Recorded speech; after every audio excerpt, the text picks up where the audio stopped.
and they had the same artists in both half, but it had a very different feeling. And to me, color is kind of about surface and feeling and specific times of day and textures and whatever. So I wanted to do a show that was like, the first part was like the colors of late at night.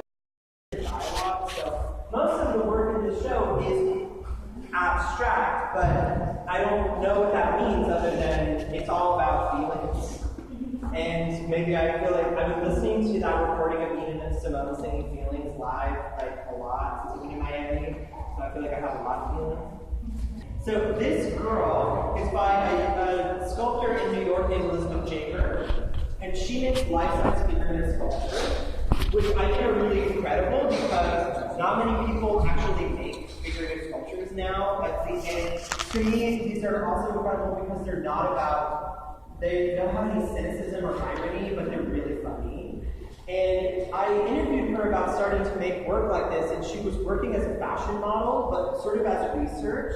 And a lot of this work embodies that weird idea of like, what does it mean to like become an object or be transformed into an image? And she's very skinny and she's tall. And I had seen a piece of hers where it was like a self-portrait, and most of them are sort of self-portraits, where she was like laying on the ground and it was sort of funerary. And she said, this was a sculpture made of a painting that this guy, a photo that this guy took of me, and I thought it was really pornographic, and I hated it, and I asked him not to use it, and he said he could use it anyways, and I said, no, you can't, that's my image, and she made this rebuttal to it, which was like this fucked up, like dead version of her. I don't know if anyone saw the film that's in the little back room, but that film is by an artist named Leah Mason.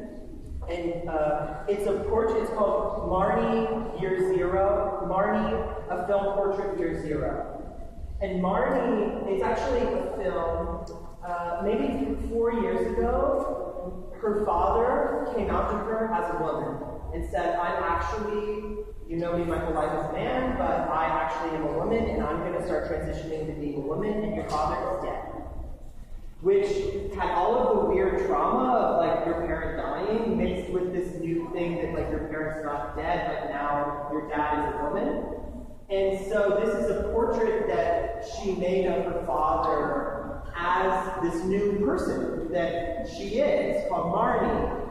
And I felt like it was really incredible because it's sort of tender and it's very sweet, it's very sad, and at the same time, and like Leah as a child sort of becomes the parent making the home video on the beach, and all of these kind of reversals that are part of her work.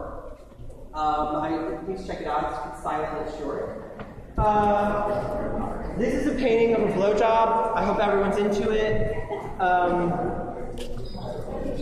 And it's a painter named Nicole Wittenberg, and I think with this painting, she's like mixed a bunch of grit into the piece to make it like tactile. And I think there's something with all the works which are about making surfaces that are make them really bodily, and that's something that interests me.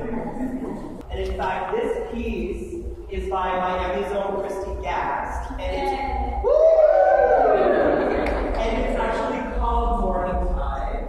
And this is a body of work that I didn't envision being in the show because almost everyone else in the show is New York artists. And as soon as I got down here, I saw this incredible series that Christy's been doing of cyanotypes. Cyanotypes, as most of you know, are treated grounds, which are then put things on them and you expose them to light, usually sunlight, and then even UV light, and then they burn out the image, sort of reverses out. And the parts that are not covered become this very deep blue. And then she's been doing these portraits of places, which are almost like performances, where she, like in the Beagle Channel or the Strait of Magellan, where she does these pieces and then washes them out. And so this is a new piece for this show, which is a portrait of Miami Beach. And it's the seaweed as the wave washes it in, and it's like the contour of the line that the seaweed makes as it arrives on the shore.